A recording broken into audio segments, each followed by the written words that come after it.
Go. Yes, student debt was canceled. No, wait, hold on. Oh, we're live. No, it wasn't. I love that John Lovett bit about Biden. Oh man, how does he put it? The Justice Department of Education canceling student debt with a 30 more days. Holding the candle with the dripping hot wax on it. Yep. Yeah. Yeah. Gotcha. So funny. Like it's like they're crossing days off on a calendar, but it doesn't end at 30. It's like, only 90 more days in the ending student debt month. Yeah. Like infrastructure week. Yeah. It's coming. Don't worry, it's coming. Man, the hits keep coming. The hits don't stop here on Yeah. Here on hot WBPA, Barnstorming PA. Yeah. I recently thought it should be Enter the Storm instead of Enter the Barn, right? Yeah. Yes. The no spin zone, something like that. I've always said that Barnstorming should model themselves after O'Reilly. I've always said that. I said that from the jump. Yeah.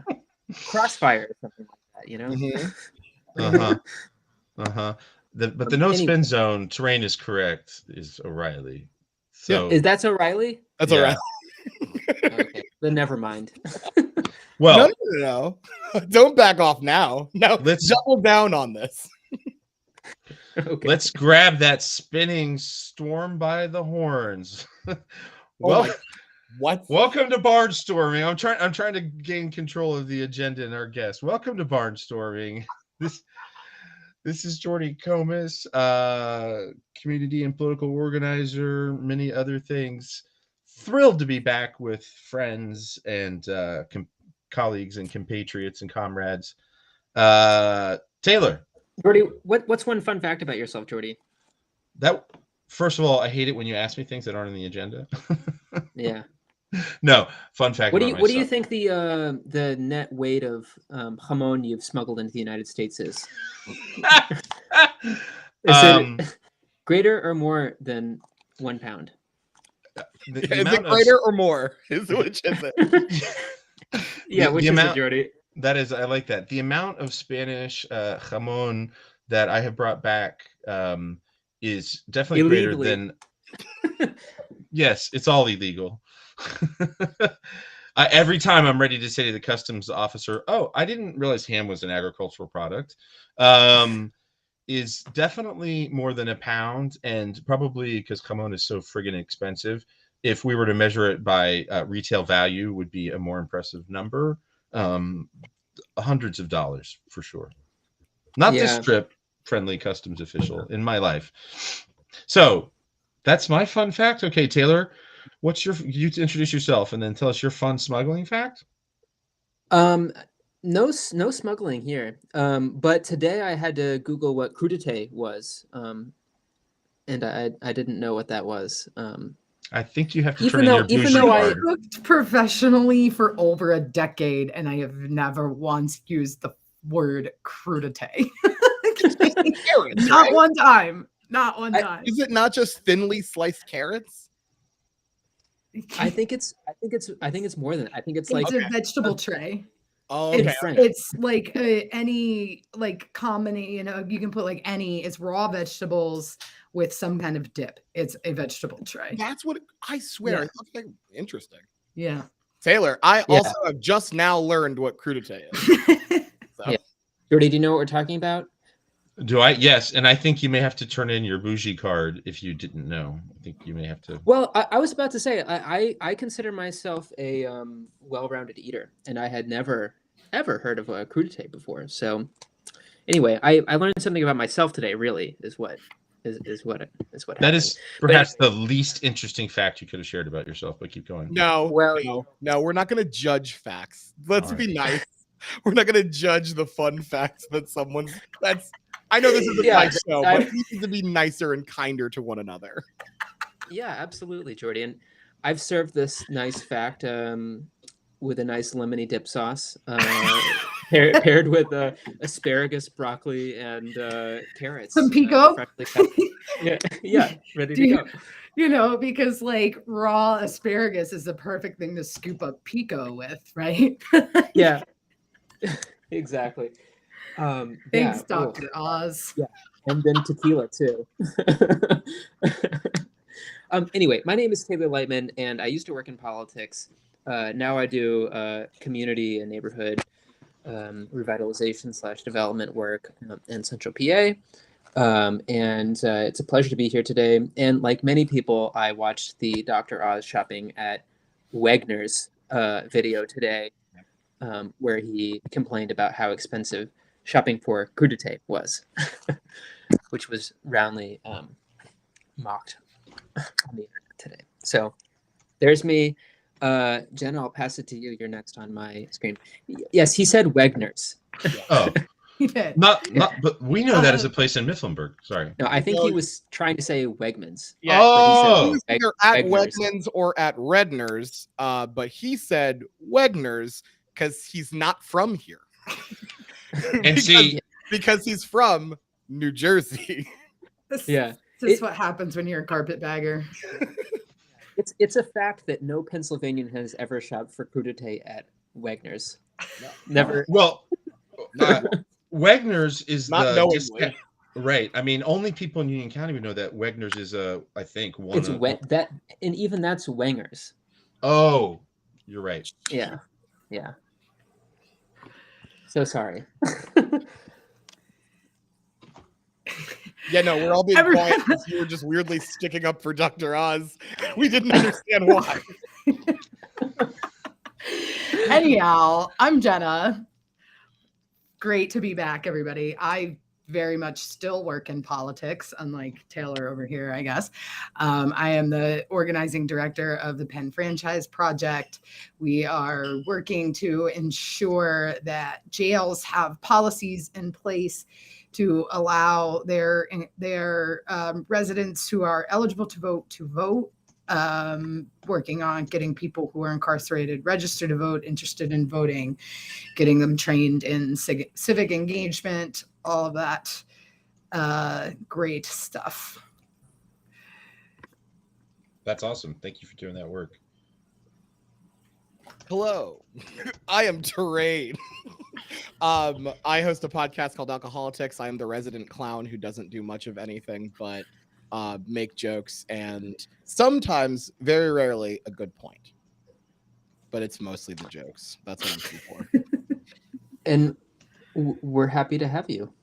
And before we go on, though, we should thank our Patreon subscribers who support the show, help us pay the bills, even though we're talking, this isn't free. And they are Mary Zimmerman, Jess Britton, Sam Pearson, Lisa Johnson Harvey. I myself am a Patreon subscriber, and so is Jordy. We also have people that give one time. And you too can become a Patreon subscriber by going to our website barnstormingpa.org. Thank you so much to everybody that contributes. Yeah, for sure. There's also some merchandise. You can get that at our website at barnstormingpa.org. And you can get it on our Instagram. I don't really use Instagram a lot, so I guess you just go to Barnstorming PA on Instagram and it's there, right, Taylor? That's correct, yeah. And one of my favorite things that we sell is if you spend any time in Pennsylvania, you certainly know the hex, the PA Dutch hex signs that dot the landscape. And so we made one specifically for us, and it says elect Democrats on it. It has a donkey, two donkeys. So I think it's quite clever. And you can get it on a mug, you can get it on a t-shirt, and that's about it, actually. Or no, also a tote bag. So support. Oh, you made the tote bag motion, but I saw your watch and I was like, when did we start doing watches? Yeah. Yeah. Also watches. Just kidding. I mean, Terrain, not to ask you to shamelessly plug, but you got a shirt.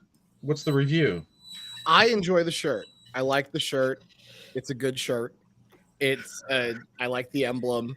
It covers my body, which is what shirts are for. Yeah, good. I endorse the shirt. I think everyone should get the shirt. I think everyone should get the shirt. This is unscripted as always, and that is the most perfect. That is like, I hope he says something like this. I like it's a very nice shirt. It's hard to screw up a shirt, and a lot of places do. To be fair, I want the watch. I would very much like the watch. We'll look into that. So you could just be like, it's barnstorming time. Like, oh my, we're definitely looking into it now. Storm time. Okay. Jordy, we have an agenda. You want to go through it real quick? Sure. We're going to talk. We're going to check in. It's been a bit of a hiatus. We're going to check in with our guests. What have you done this summer? A little bit like show and tell, like what's something you can share from your summer. And then we're going to dig into an article from the January edition of The Atlantic, which is it's from December, actually. Oh, December. You're right. It's from December of 2021. And it's looking forward at that point in time, what can Democrats do to avoid a midterm slacking? And so we're going to check in with whether or not those things have happened or whether or not they were even good ideas to begin with. And I'm sure that there will be other hilarity and either barn focused or barn adjacent mayhem. We actually, of course, rarely talk about barns. Yeah, and that's it. There was supposed to be a game, but I was not feeling good for most of the day. So excellent. You will not be getting a game. Okay. I did actually have one thing that I thought was just a little. This is not on the agenda. A little like sort of a question I wanted to throw to you all.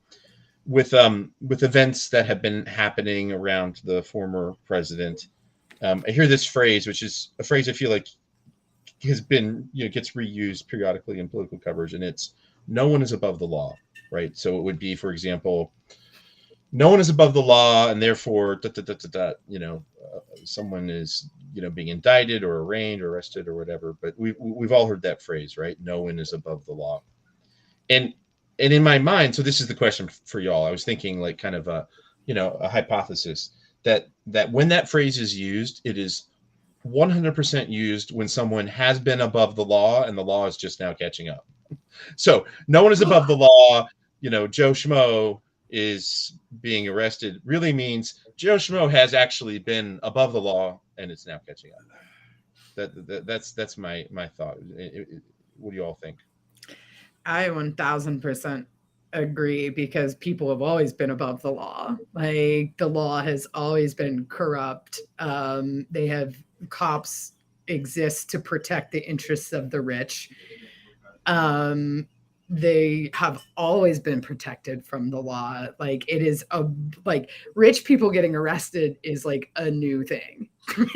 Like, that's a new thing. Like, there's always been people who have been above the law. Money has always been above the law. For sure. I couldn't agree more. I think it's one of those phrases that we use because it like feels good, right? It more so harkens to the like idealistic view of America, right? No one's above the law. Whenever we have some sort of a tragedy, we have whatever leader at the time will go out and say this isn't who we are, and it's one of those like, oh, this is that like nonsense that we tell each other, so we can always feel good about America rather than reckoning with the fact that there are so many problems that need to be rectified, especially in the criminal justice realm. Yeah, it definitely confuses our ideals with our actions. Yeah, I was picturing somebody who's wearing, like Ice Cream Anonymous shirt, and they're like at 2 a.m. digging into like the second half gallon of Breyers vanilla, saying, "This is not who I am." Right? I'm not a midnight ice cream binger. It's like, you are 100%. That is who you are. Yeah, maybe we could keep a running list of. I mean, yeah. I mean, I wonder if what a more useful phrase is in that. Well, instance.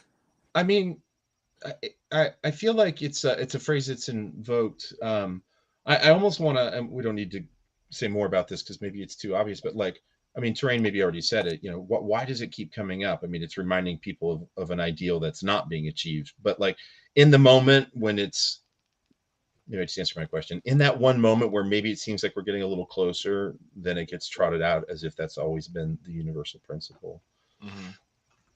Yeah. I mean, it reminds me when people say, about they'll be talking about pro sports or something, and a team deciding to move a stadium, and they'll say, well, sports is a business, as if that weren't already 100% clear, right? What did you think it was? Am I making sense? Like, when like if a team moves a stadium, or they sign a player and the fan base gets upset, and then somebody on a sports show will be like, well, sports is a business, and it's like the fact that you need to say that is saying something, because it so obviously is a business. So why is there the need to say it in this way that's like resonant to remind them of something? Well, anyway,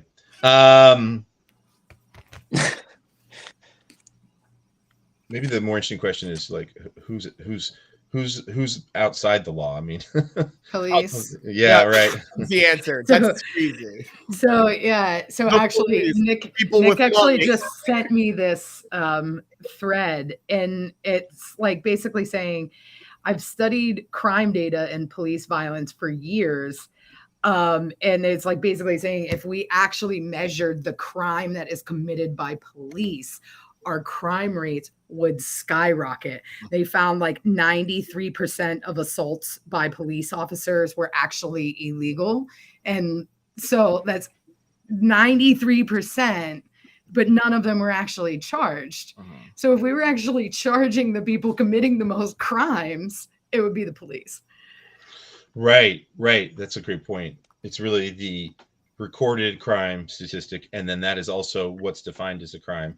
I mean, and anybody would say I'm committing fashion crimes on a daily basis, and that's not. Are you still doing vests? Is that still no? I do literally, and sorry, Jen, I was just trying to be a little funny. You're totally right. I don't mean to minimize that. But like, I was thinking about there's also how much economic, whether or not it's legally a crime, just economic. Like our economic system rewards things that should be wage theft.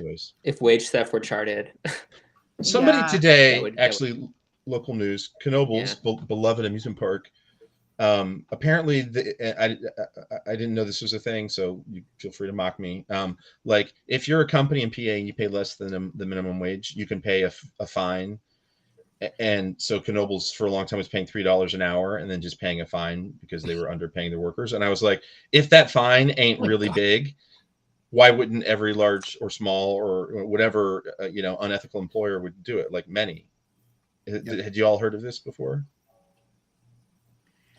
You could just pay a fine and get away with underpaying. No, I'm not surprised. Yeah, basically, there was a wage theft case in Center County. Glenn O'Hallbaker, one of the largest donors to Senator Jake Corman, stole $20 million from their employees in wage theft. They were supposed to be putting that money into retirement accounts, and it was prevailing wage. So like how much they were spending on health costs was supposed to like add up to a certain amount per hour, but they were underreporting how much they were paying. They were robbing their own employees. They got a slap on the wrist and was like, oh, just pay it back. And so they said, here you go. Here's the $20 million and, whatever, cut the check. And that's all. That's it. It's done.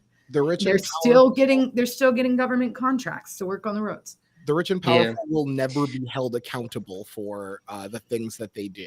They won't until like a lot of shit changes real fast. They won't be held accountable. They rarely are, if ever. Yeah. The only way they get accountable is when they fuck over other rich people. And then rich people are like, whoa, what did Elizabeth Holmes do? Get her right now. Like that is how it works. Yeah. I'll link a report, but the Economic Policy Institute says that like between 2017 and 2020, the Department of Labor averaged $1 billion in back wages, or in wages that were stolen by employers per year. Okay, and that's just what they recover. So I'm sure it's just astronomical. Like how many people don't even know, you know? Coming up to bat again is Dr. Obvious. It's like, if I took $1 billion out of Terrain's wallet, I mean, first I'd be like, Terrain, that's a big fucking wallet. But second, about my stuff. Don't tell them about what's going on. But second, that is billionaire. Like, that's like, I don't remember the term, but is it larceny? That's like theft on a scale so high that it's like a felony, right? Yeah. Right? Here's an idea. I was reading a New York Times article about the Communist Party of Austria and how they that is the most Taylor sentence ever, but keep going. It's in the New York Times. It's not like I was, That's what made it a Taylor sentence. Okay. Well, anyway, they opened up like a hotline to help people find housing and it's basically for resources for affordable housing.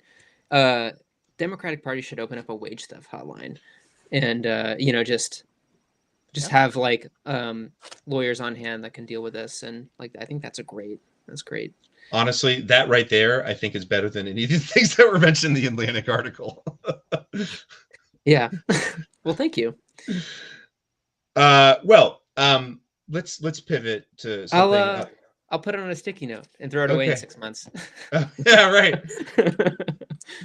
So we wanted to check in. It's not really quite the end of summer, although I do feel sort of like the back to school sales and all that. It seems like it's earlier all the time. I'm still, maybe I'm old, but I feel like back to school should start around September 1, but it is the middle of August. But we thought we'd check in and kind of hear any interesting or fun stories. This is a bit of like show and tell when we were in 2nd or 3rd grade, which is, for me, is not saying that it's like silly or anything. It's actually one of those things that's like a really cool thing we do with little kids that I don't know why we stop. I think show and tell is awesome. Why not do it more? It's Taylor showing me the stick-it note and he's putting it on the wall. That's great. Does anybody have a little story from something that was fun this summer that they want to share? Taylor, would you like to go first? It's not necessarily fun, but I think I had the most embarrassing thing happen to me ever this summer on a plane. I started getting the kosher meals. It doesn't cost anymore, and they're like much larger than the normal meals, which is really nice. You only have to have the embarrassment of getting a kosher meal that's much larger. But anyway, so that's already kind of like, whatever, yeah. And it's like the size of the tray table, the airplane tray table, and the woman next to me they messed up her vegetarian meal, and so she didn't have any food at all on this really long, like 8-hour plane ride. And I had they gave me like a plate of smoked salmon in my meal, which was pretty sweet. And just in the small cramped space, no tray table, plate of smoked salmon on an airplane, it like fell into her lap, which was just like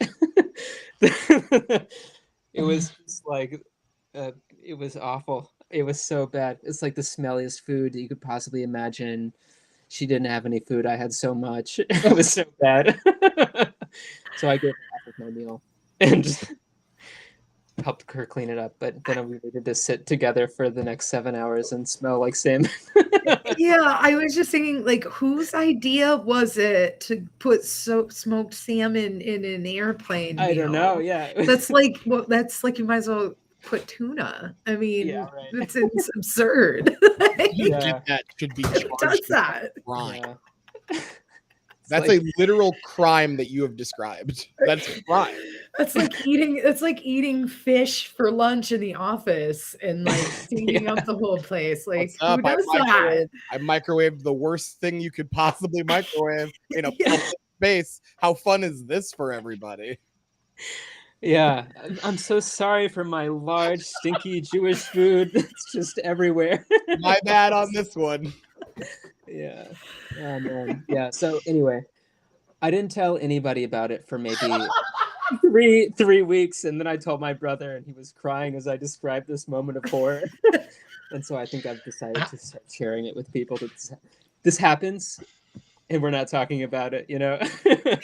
This happened. You know how you just drop salmon on a lady? You know how that happens. I mean, you heard it a million Happens to the times. best of us. I feel right? I feel like the subject of this sentence is hiding a lot. It dropped. It got dropped. It got dropped. I don't even know how it got over there. Did you throw the salmon? No. So, okay. I mean, first of all, the thing is larger than the tray table. So things are already resting on each other. Uh-huh. Throw into that, the person in front of me needlessly reclines their seat. Oh my God. Plus, the airline that I was on gave you like a free like half bottle of wine. And so, I mean, I've got some wine in one hand. What do you want me to do? It fell.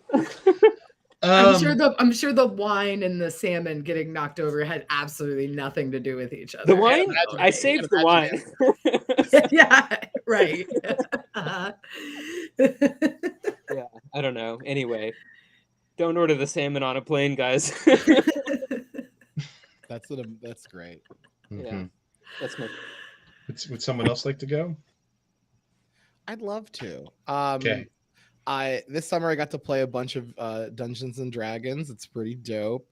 Me and my partner and friends got like an Airbnb in Virginia to have a getaway weekend where we played Dungeons and Dragons for like 3 days straight. It was pretty awesome. And I also ran my first game of Dungeons like a couple weeks ago, I think it was.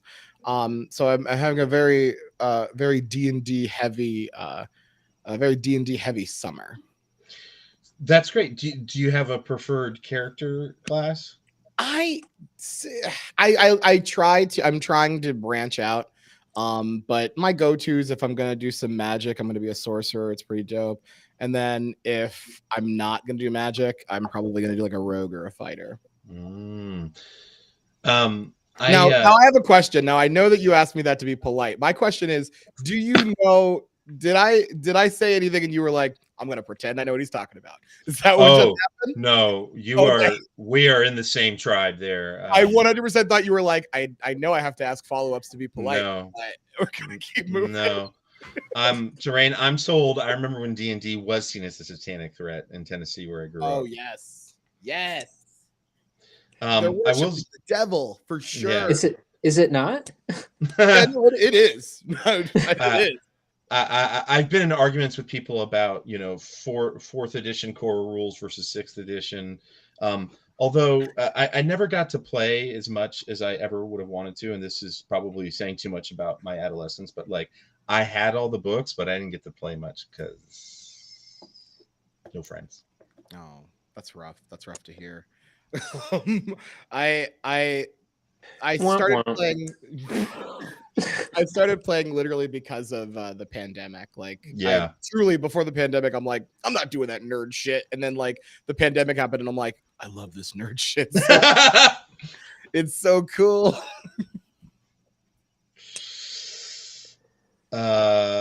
Jenna?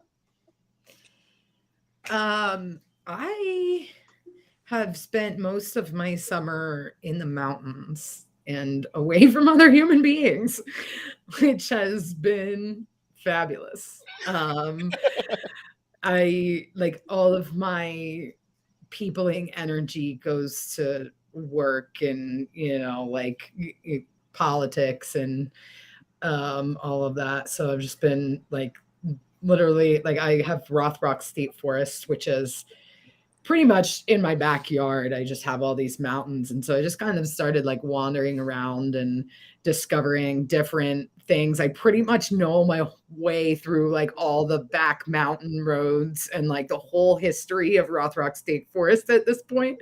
So yeah, that's what I've been doing all summer. Did you get a Purple Lizard map?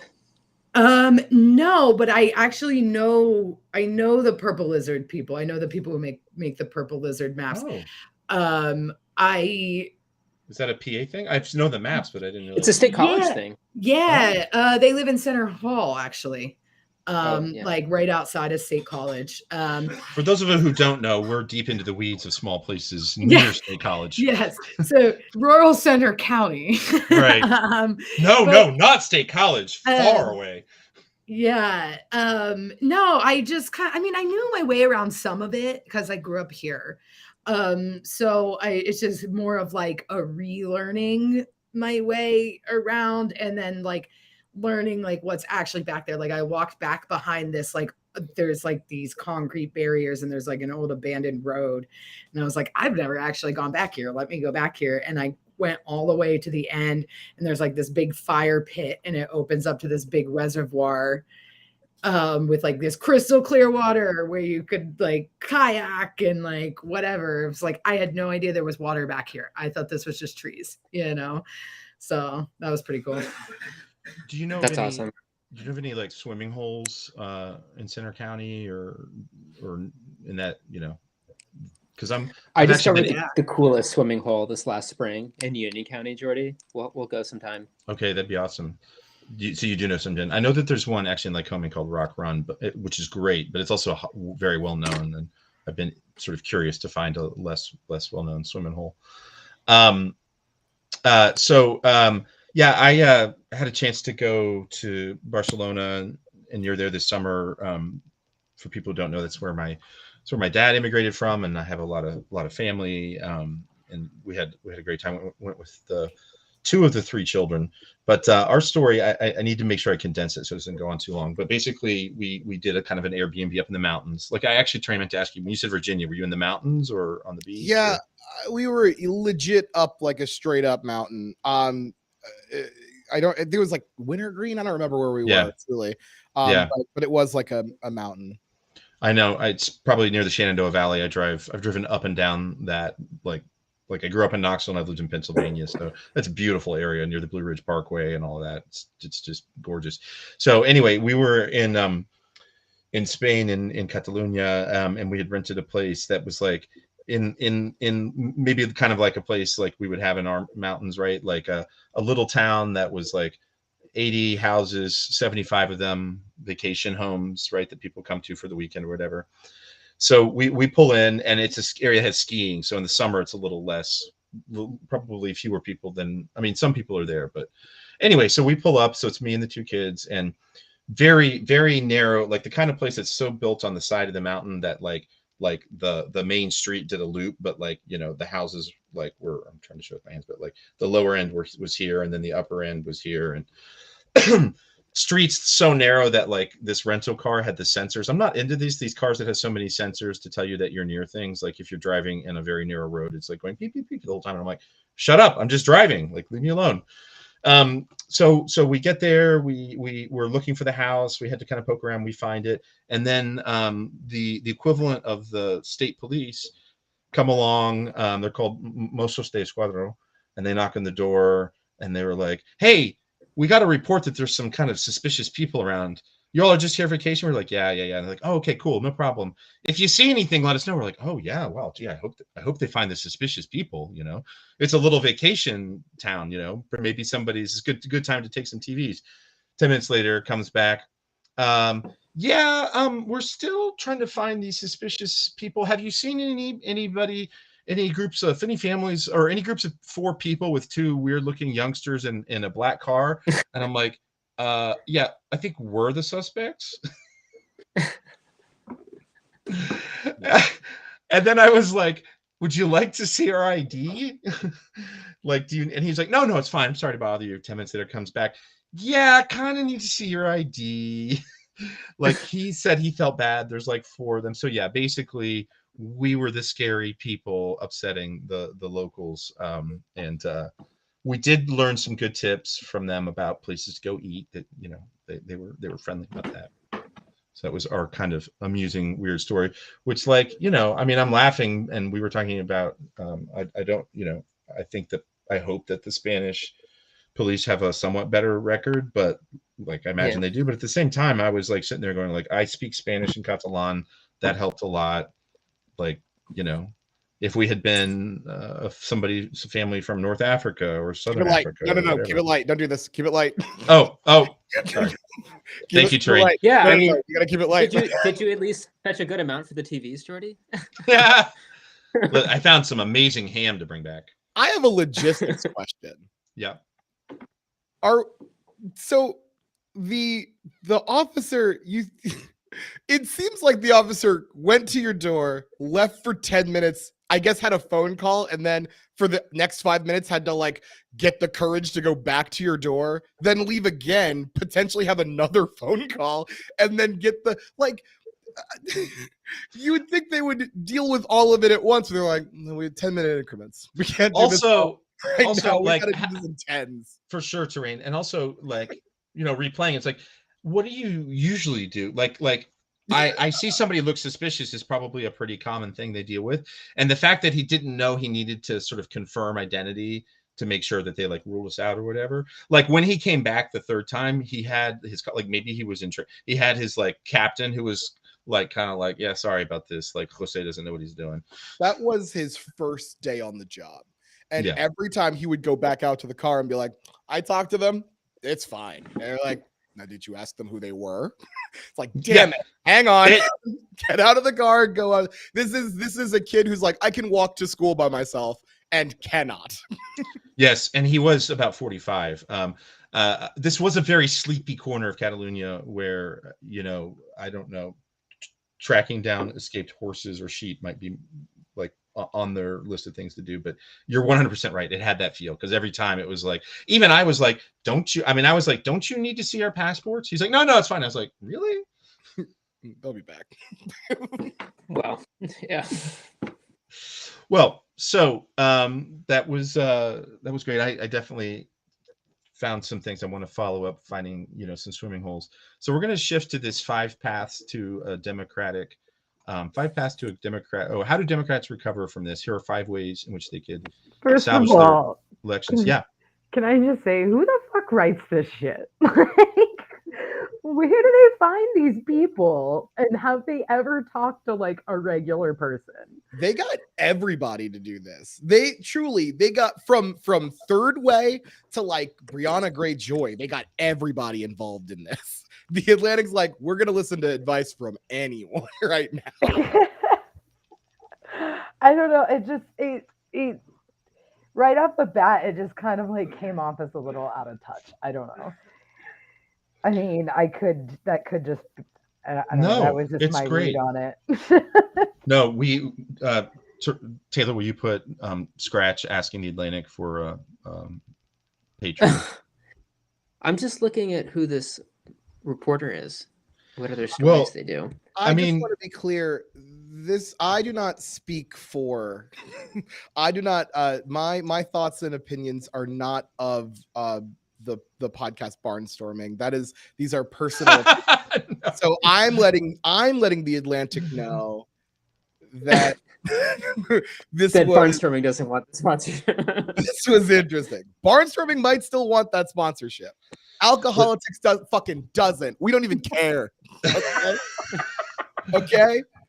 We got that Svedka money. We don't need you. We're so behind Jenna and you, Terrain. Like whatever criticisms you have, we will burn that sponsorship. Right? Like it's more important that we get important insights out there. Now I'm not canceling my subscription because my mom gave it to me, but yeah. I mean, to be clear, there's stuff in here that's good. I won't pretend that there isn't. No, but I mean, there's some good points, but I just think the overall feel of it is like kind of out of touch. Yeah. Well, it also like reshaling what Terrain said, logistics, right? Like, were they like, okay, well, Blue Wave Strategies was on. Are you in Third Way? Or like who was first to be like, I want to seem relevant. I want to seem relevant. So this one, prioritize democracy reform. Mm-hmm. Who thinks that? Because regular people don't give a flying shit about democracy reform. You go and talk to the guy who's having a hard time putting food on the table about democracy reform. He's going to laugh in your damn face. Like, it's just the fact, like, I just, I get that it's important that we protect it, but like, if we're going to talk about it, there's a certain way that we have to talk about it, and we have to be able to connect it to economic issues in order to be able to get people to care about it. I think that there's a way that you can. I think that there's a way that you can frame democracy reform as an incredibly important issue, while also not necessarily just kind of poo-pooing the other issues that people tend to rank higher on their list of things that are important. Like, let's be clear, democracy reform is super important. It's very, very, very important. But like, if you're running for Congress, like if you're if you're like the Democratic candidate who's running in my district. If Shemaine Daniels decided that she wasn't going to talk about anything but democracy reform, she's not going to win. Like, she needs like you can link it in the sense where it's like, we care about all of these things, including democracy reform, and then you look at the other side who's pulling this bullshit where Scott Perry's trying to get a pardon. Like, Scott Perry's trying to get a pardon. I'm trying to get food on your table. Like, it's there are ways that you can do this without kind of ignoring things that people truly care a whole lot about. Wait, that was really good. I want to write that down. Yeah. Scott Perry's trying to get. I think there's a grip you in political messaging. I'm just look. I've sent some stuff. Shemaine Daniels has liked some of my Facebook posts. We're best friends at this point. Come on the pod, Shemaine. Come on the pod. I think I'm going to disagree with y'all. Like, I think. So I was listening to Kara Swisher's interview with Stacey Abrams that came out like early 2021, I think. And no, maybe it was early 2020. It was before that Stacey Abrams was running for governor, and she was talking about how, from her perspective as somebody that led the New Georgia Project, isn't that what it's called? Is it New Georgia Project? Yeah. She felt that all of those efforts would be undermined by all of the anti-democracy legislation that the Georgia government or the Georgia state government was passing, and she felt that getting national voting rights legislation done at the federal level to protect, certain things and broaden voter registration and or same day registration across the federal government and all the stuff that was in that bill. And I honestly can't name you 5 things that were on it, but know that it was important. She felt like that was going to be like, that was what was going to make the difference in, logistically in Raphael Warnock winning in 2022 or not. So I agree with y'all that it's definitely not something to like stake your campaign on, but I do think that democracy reform is an important part of the equation. I don't know if it's the most important thing as this person says, but it, it was something on the Biden agenda that was just totally not delivered on, because we couldn't, get 10 Republicans, unfortunately. I would argue, like, I think I agree wholeheartedly. I think we may be potentially saying the same thing in a different way, where I think that if you're running, I don't think that's the first thing that you put out when you're running. I don't think that that's the message. That's the first and foremost message. It needs to be a part of your message. That needs to be important. That needs to be a part of your message, but that's not the thing that you put out in the forefront. However, it is incredibly important, and people don't realize how important it is.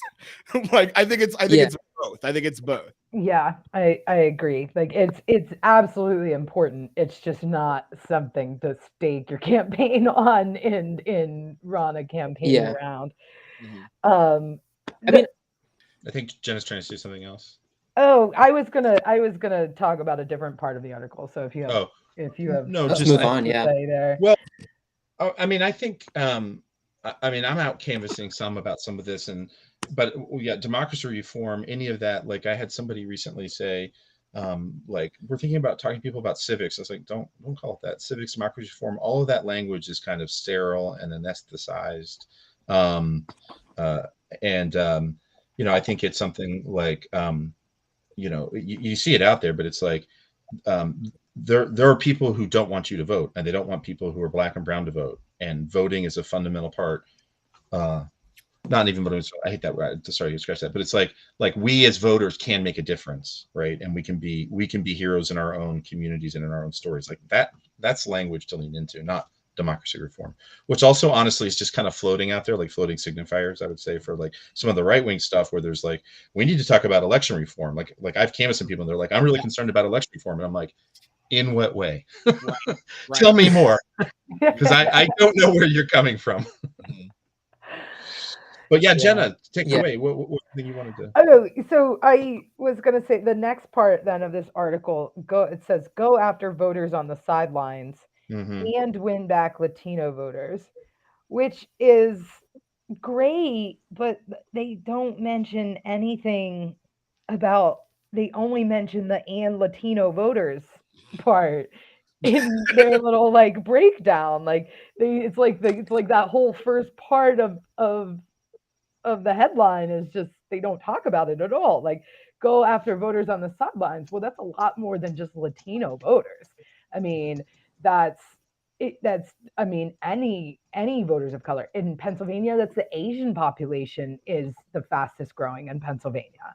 Not Latino, it's Asian, right? In young people, these people who have just not, people formerly incarcerated people with felonies, you can vote. A lot of people that, so like there's a lot more to it than just win back Latino voters. But that's all they really talk about in that portion. Yeah. I will say I think that I agree. like there are a lot of like untapped voters that we kind of like look past, or people who have been activated, but we kind of take their vote for granted. We get their support and then go, cool, thanks, see you in 2 years or see you in 4 years, and then we dip and don't talk about like get shit done for them anymore. Like I think that's true for a lot of sections of our population. I think that they're singling out they're singling in on the Latino population because we're watching that certain areas that population move over to the right column. But I think that there's I think that we there are a lot of untapped potentials within the potential Democratic voter base that we take for granted. We, promise stuff, don't deliver it, and then go, why don't you like us? I know we're gonna get to student loan debt, but like, what the fuck is going on? Like a party whose a big chunk of their voter base are college educated voters. They definitely love to hear something about this. But to be clear, no one's paid a dime in public student loan debt under Biden. I'll say it. That's fine. Whatever. But like the uncertainty is also not great. Yeah. One of the quotes by Chuck Rocha that I really liked in this suggestion was, we've micro-targeted ourselves down to a small universe that we determine is this persuadable universe. We leave so many people out of the equation. And that's kind of like more of a campaigning thing, like for folks doing voter engagement. I mean, that's like classic. And I know this is like kind of a question of like, you do need to like think about your capacity to like reach out to people, but I do in general think that like, so it's like, I don't know. You know what I'm saying? Like it is hard to like not narrow who you're talking to down. But it definitely like just leaves so many people off the table, and every conversation is a potential voter, and I just I wish we did less targeting. I think, frankly, somewhat, I don't know if I completely agree with that, but I do think that like somewhat you see it in the way in voting patterns, right? You see, for example, Florida is able to vote for voter enfranchisement, restoring rights for people convicted of, but still vote in Ron DeSantis. Like Kansas, most recently Kansas, and not just double digits, but like by like 18 points, saying you're not getting rid of abortion rights in our state, right? A very red state. I think the fact that Laura Kelly was elected governor was sheerly because her opponent was hated by Republicans as well. But like are the things that all the Democratic Party like says that they are for tend to be very, very popular things. It's the candidates that don't get play, right? It's the candidates that people just kind of don't like. And the question is, the question which I definitely, this yuck yuck dum dum doesn't have the answer to, is how do you link these popular policies with the candidates that are going to attempt to enact them? My thought: enact those popular policies when you have the ability to.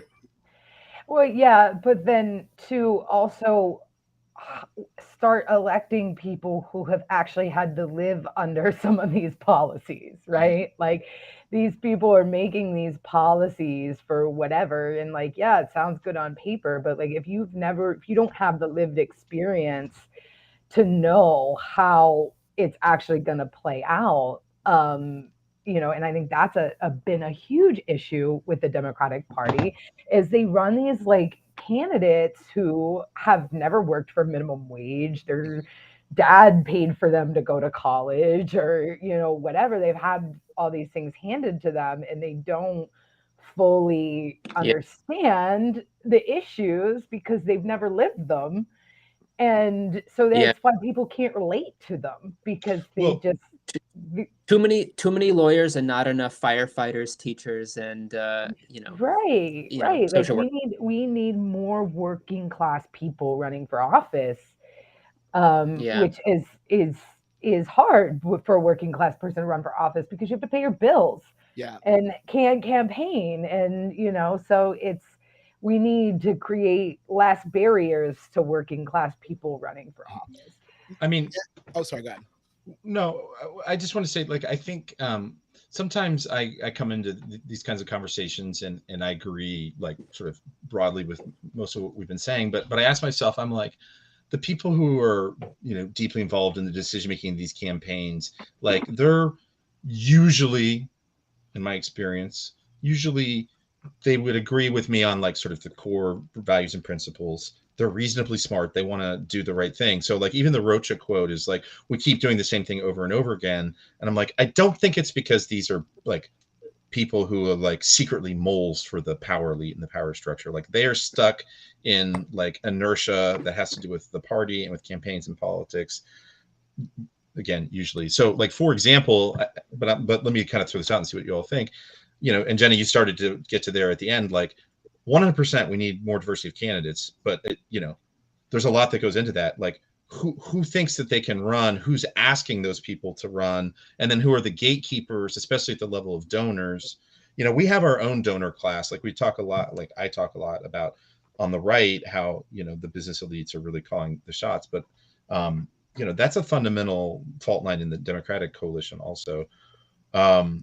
So anyway, I just want to kind of throw that open. Like, if it were an easy problem to solve, like it would have been solved, because it's not like the people. I don't think campaign managers, Democratic strategists are secretly in the tank for big oil.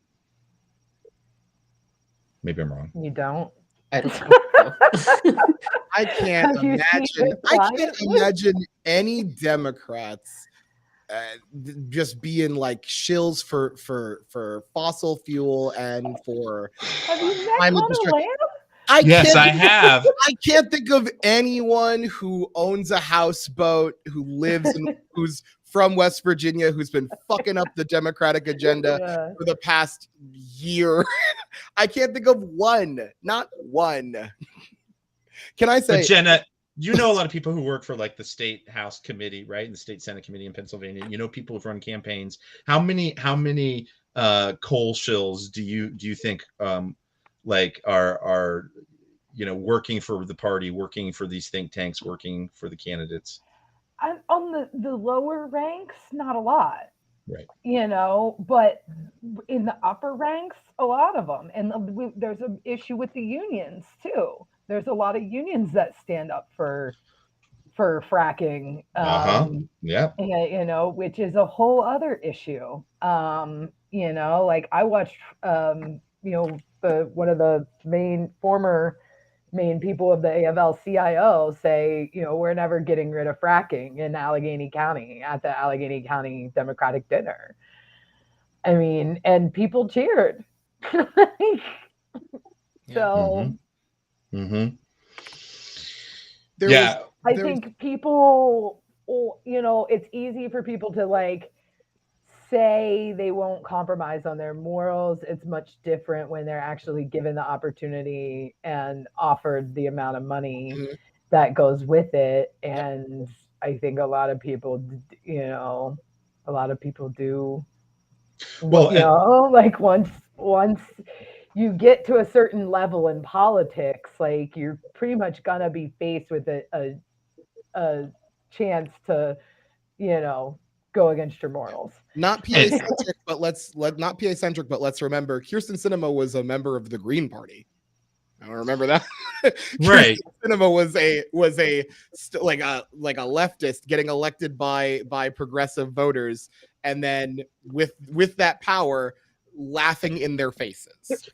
But but we're focusing on the two senators who have the most leverage in a divided Senate. I hear you, and I mean, I also think there's a lot of people. I think the more common story is I didn't set out to compromise my morals today, but I got to pay my mortgage. I got to pay for my kids. I think that's something that people who are on the outside looking in don't always understand, is that it's not like in an abstract universe people are waking up and being like, I think this is the best thing to be done. It's always embedded in a whole set of micro decisions about who am I going to go against my boss today and maybe have to deal with that later, like that. I think there's a lot of that there. Are we talking about politicians or people that work for politicians? I think a lot of the decision makers work for politicians, so I'm talking about them. I'll be honest. Back in 2020, if Michael Bloomberg was going to cut me a check for $500 million, I would have said whatever the fuck he wanted me to say. I would have come on this podcast with a Bloomberg hat being like, guys, I think we need to give this guy a chance. He's cool as hell. He's one of the coolest guys I've ever met. He was mayor of New York, and he didn't drop a groundhog from a giant height at killing it, like some people on the stage. Bill de Blasio, I would have went hard on Bill de Blasio. The show would have been different, I think. What was that? What was that price tag for you again? What's that? What was that price tag for you again? I'll say whatever for $500 million. Until I get that, I'm probably gonna really annoy a lot of people. But right now, one of the things that I thought, back to many more T-shirts. I'm lower, just so you know. Back to Jenna's point about electing just all the for anybody listening. Back to, about work, electing working folks. One of the things that and I know I keep going to other states for examples of stuff, but Mandela Barnes is running he's running against Ron Johnson in Wisconsin, which is a fun thing to say. And one of the things that he said in an interview, I think it was on one of the Crooked podcasts or something, which personally I thought is a great line that he needs to be pushing out everywhere, is if I'm elected to the Senate, the median income for the Senate, the median net worth for the Senate, is going to drop drastically.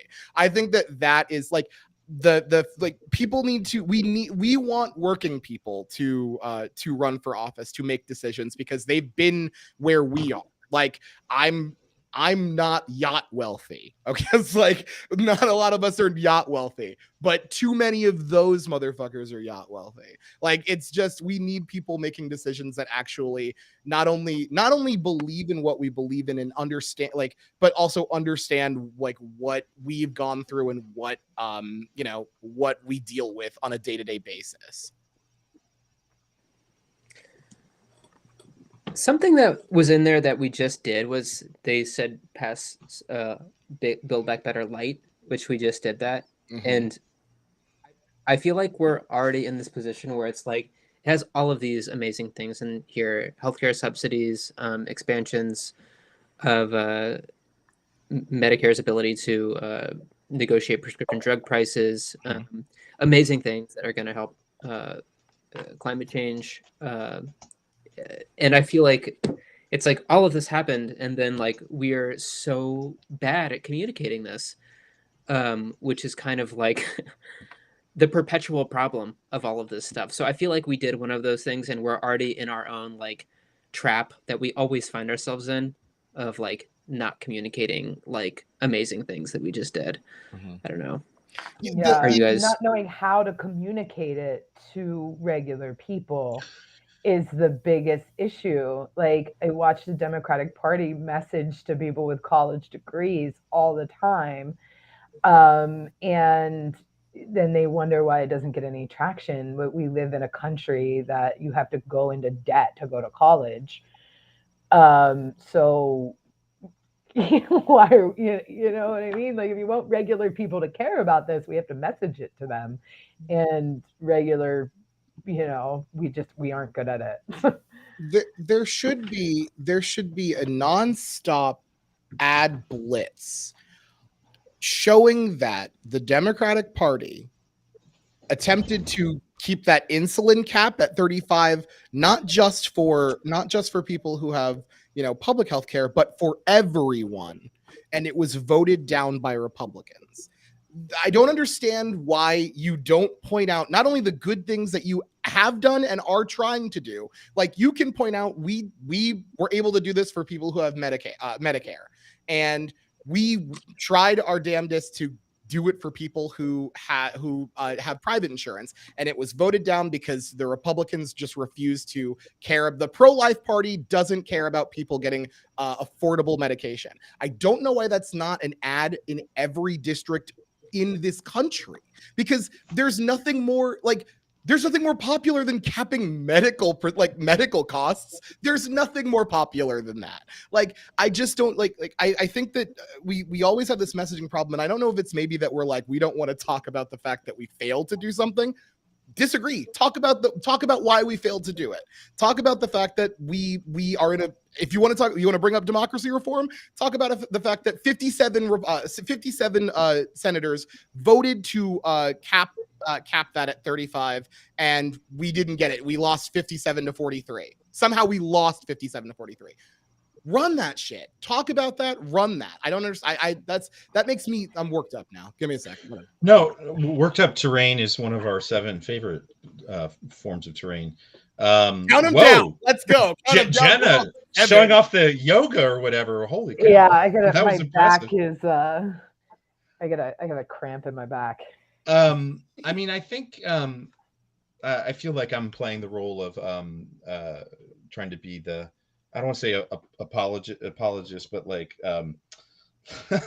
like bringing we the shouldn't other communicate side. it.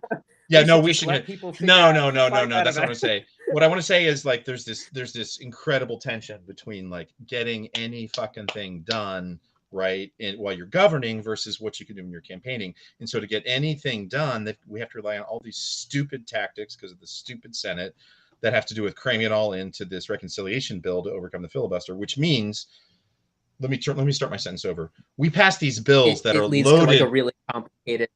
Yeah. Not only that, but this bill, like, there was this funny thing also in a crooked media that like Trump's in trouble now because he violated the Espionage Act. The name's in the title, right? Like, the Espionage Act is against espionage. We've got this incredibly complicated bill. It's the 3rd or 4th or 8th one in our lifetimes, going even back to the Affordable Care Act, that's got like 15 incredibly complicated programs and ideas packed into one bill.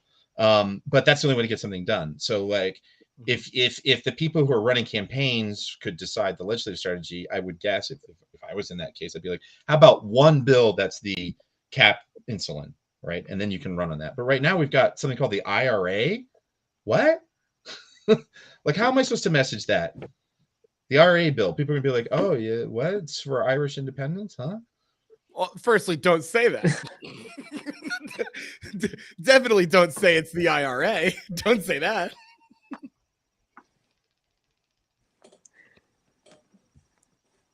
Sorry, okay, that's it. I was being very quiet because I wasn't sure if anybody else was going to talk. I think that here's the thing, and this is just dumb terrain speaking. So everyone, feel free to ignore this advice. Week by week, pick one of the provisions in this bill and blitz about it. We have a 15% corporate minimum tax. go all out. You know who people don't really care that much about? Corporations, when they get to fucking do whatever they want and destroy not only the environment but the livelihood of workers. Talk about clean energy credits. Talk about again, there are so many things in this. You're right. It's an annoying amount of things in this, and it's annoying amount of things in this from a bunch of different places, because that's how we have to govern, because our system is broken as fuck. But the problem is that this has an embarrassment of riches. If that's the problem, that's a pretty good problem. If we can talk about the embarrassment of riches, if we need to break it up week by week, we break it up week by week. But we can't not tell people good shit that we've done. We just can't. Yeah. I was thinking recently about those stupid stick figure families that are on the back of SUVs. Yeah. Yes, I do. There should be some there should be some sort of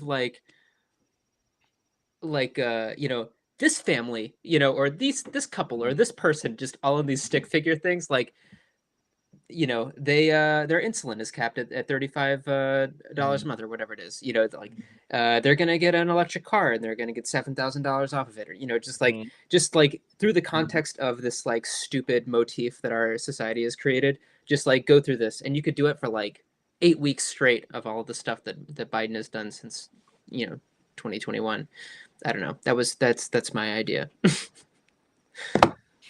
Let's get this ad going. Let's get this ad going. Yeah, that one's free. The wage theft hotline, I'm charging for that. Yeah, I mean, I was a little bit if they called me, what would I say? And I'm embarrassed to say, I don't know if I have any great ideas. I mean, a lot of, in my mind, is people want to hear what's the new, cool, interesting idea. I'm like, it's just fucking execution.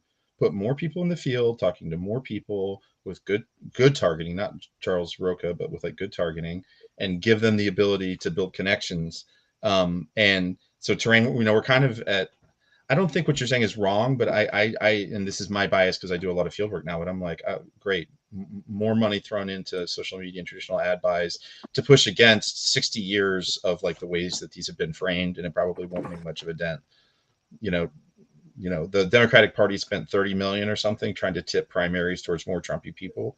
Do you know what we could do in Pennsylvania with Jenna, with $3 million per field program? How many people we could register to vote or persuade to vote? So I feel there's kind of a bias within the world of political reporting to say something new. And I'm like, there's nothing new to say.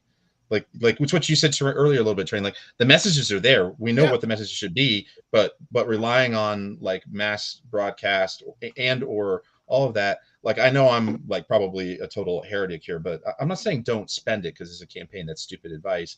But we're just locked into this thing. There's a term the Red Queen effect, because your opponent is spending $1 million. You feel you got to spend $1 million. You maybe only needed to spend 150 to have the same impact, but you never actually know that. So there's this bias, and then there's also a consulting class that makes money off of this. Yeah, that's the problem, Jenna. Is that the field organizers we have shitty lobbyists within our own coalitions.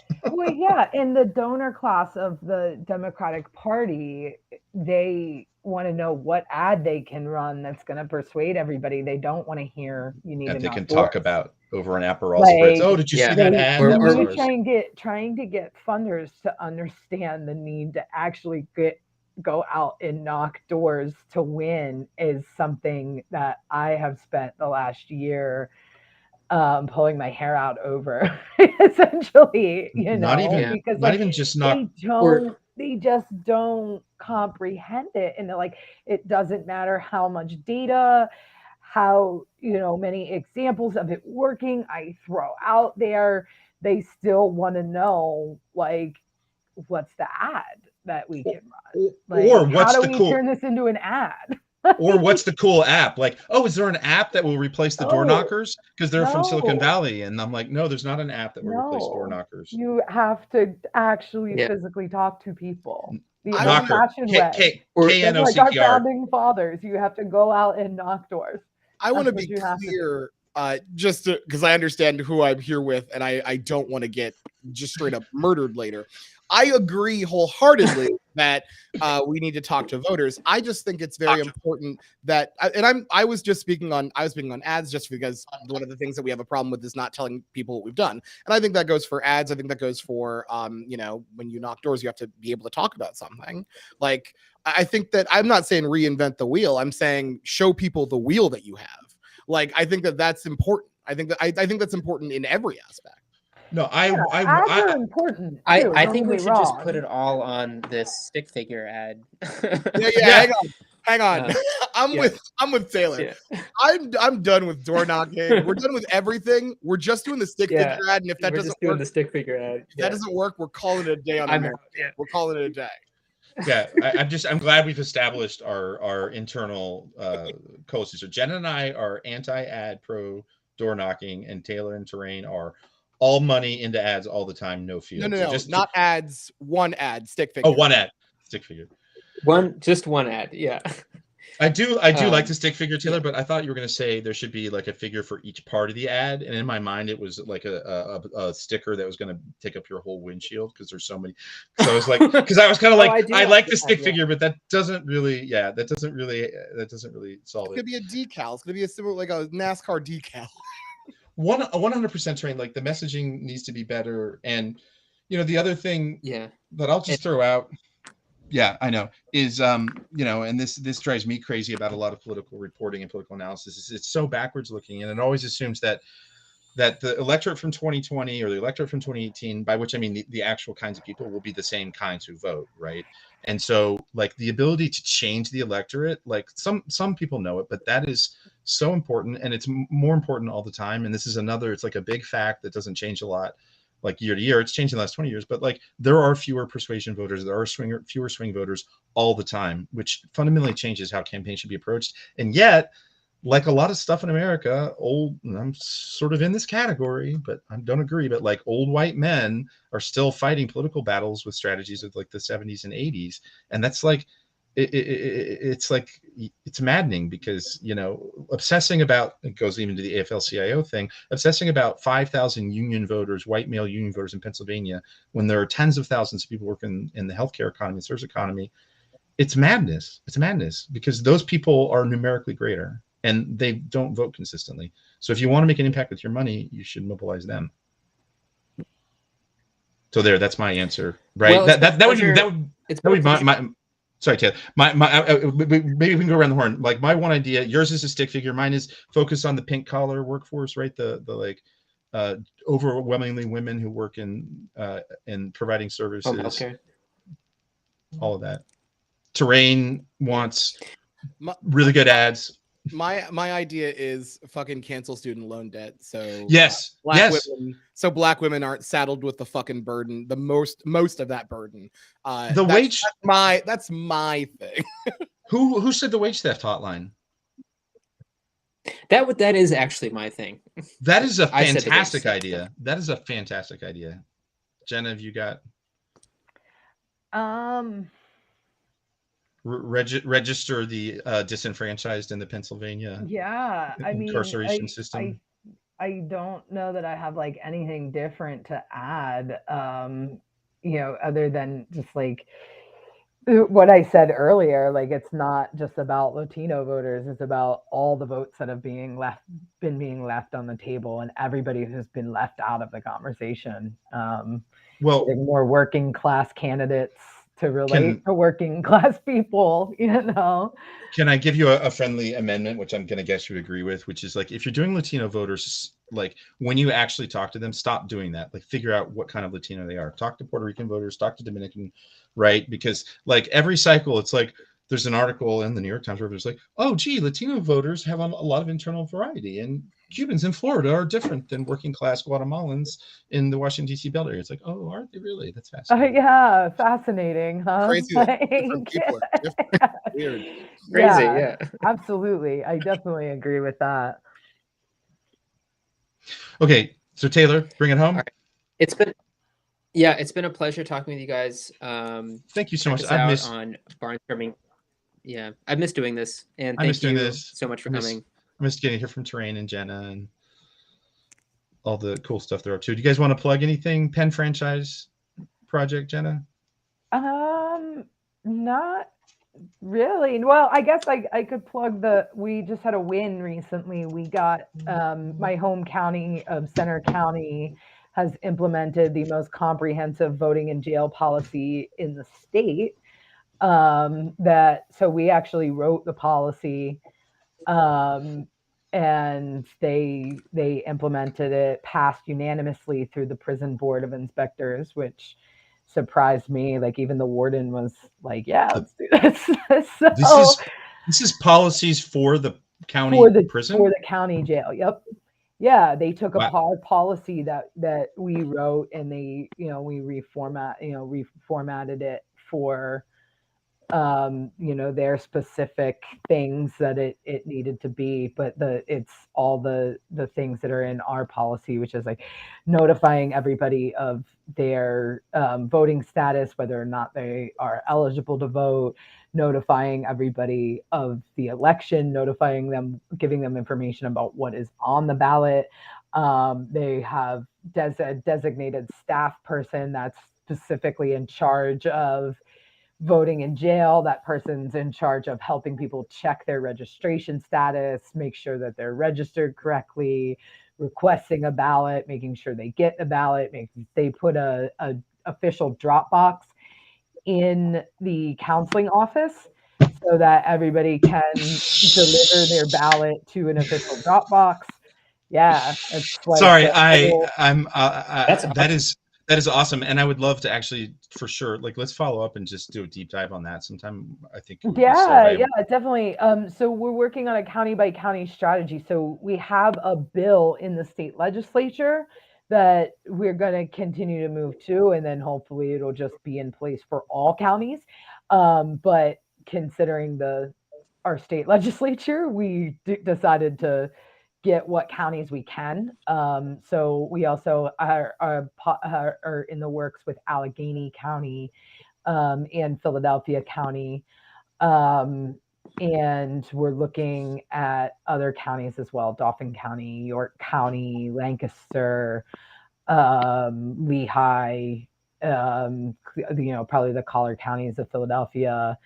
But really wherever we can get in, and wherever we can get in with the county commissioners and whoever wants to implement it, we are happy to talk to whoever in whatever county. So if I was like sort of laughing, crying at the same time, because based on what you said, Center County could have this amazingly voter focused set of policies that has a drop box for eligible voters in the jail, where in Luzerne County they're trying to make it so that basically it's illegal for anyone to have a drop box.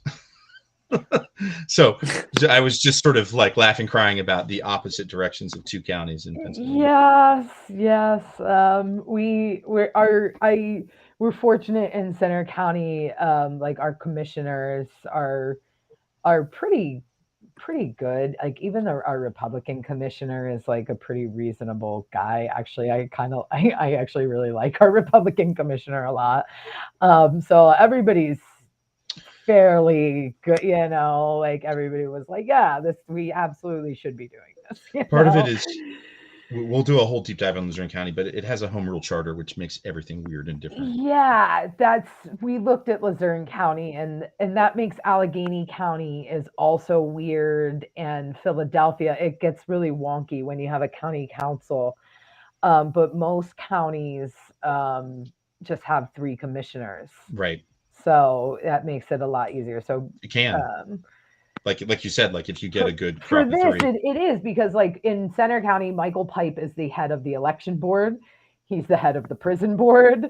He's in charge of everything. So like he's the guy, right. Like that's so. Imagine if you had a county council in Center County that had no one from State College on it.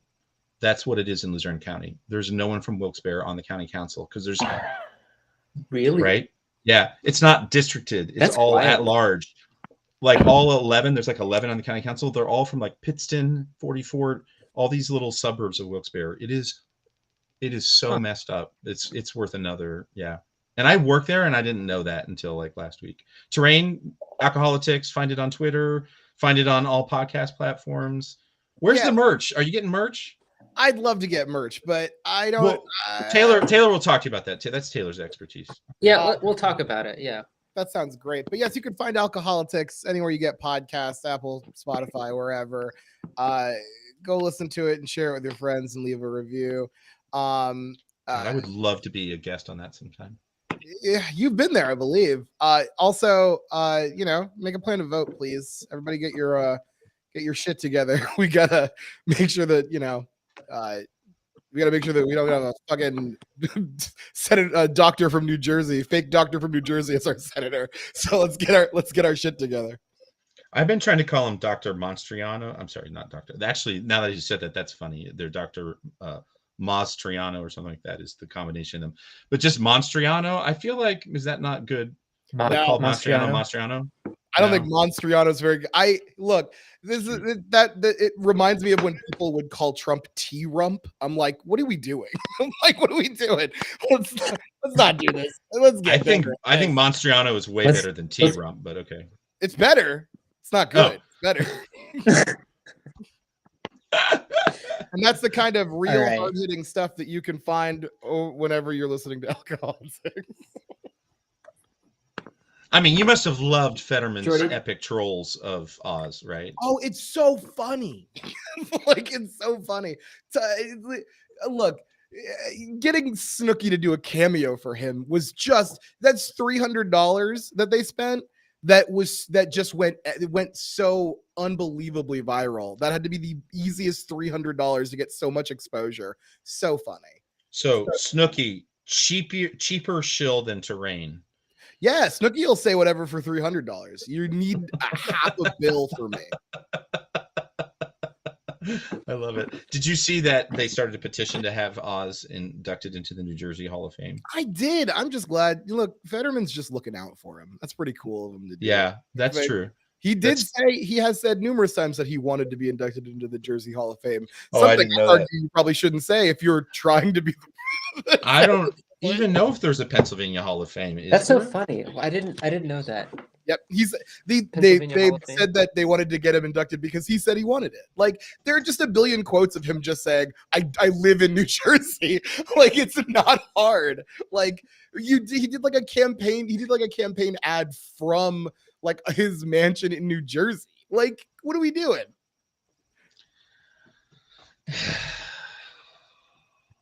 Jordy, do you have any events coming up? Things you can worry about? There's gonna be a really cool in October, a really good multi-genre music festival, probably in the Wilkes-Barre area, that Action Together and a bunch of other people are getting on, with hip hop and rap and rock and folk and all about voter stuff. But that's in the works. I'm blanking. I'm sorry. I don't know. There's so many events. I want to go to more weird, quirky. I feel once I read there's a Central PA goat rodeo. I want to go table at the goat rodeo of Pennsylvania. I want to find those. There was a Kielbasa festival last weekend in Wilkes-Barre. We weren't there, but I'm why weren't we at the Kielbasa festival? That has your name written all over it. All right. I don't have an events either. So been a pleasure. You can listen to Barnstorming however you're listening to it right now. I mean, by definition, we don't need to advertise our own podcast because if they're listening to it. That's true. That's Find true. Barnstorming. But maybe they just cut podcasts. It's probably on Apple, Spotify. I listen to it on Stitcher. But you can find it anywhere you get your podcasts. And go buy their merch. They've got awesome merch. Again, I have a shirt. I endorse the shirt. It's a good shirt. Yeah. Wait until you see our new merchandise line around Bolshevik pierogies. This is something we've got cooking up. Yes, we'll leave it at that. Yeah. Bye, everybody.